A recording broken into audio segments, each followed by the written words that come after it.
টিকটকবাসী আসসালামু আলাইকুম। এই মেয়েকে নিয়ে একটা কথা বলবো, সবাই ধৈর্য ধরে শুনবেন। এই মেয়েটার বাড়ি পিরিয়াহাটি, পোস্ট অফিস ধোলারে, থানা সাঁথিয়া, জেলা পাবনা।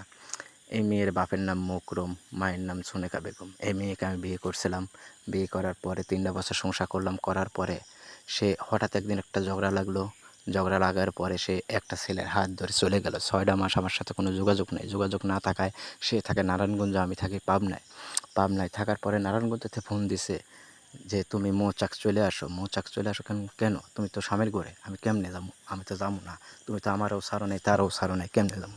সে আমার কাছে আইলো, আমার পাবনা থেকে ফোন দিয়ে নিয়ে গেল মৌচাক নিয়ে যাওয়ার পরে সববাস করলাম, সবই করলাম। করার পরে করছে সন্তান তোমার। বললাম এ সন্তান আমার কেমন হয়? তুই তো 2 স্বামীরই নিয়ে সংসার করতেছিস, তোরা তো ভালো না, বেঈমান।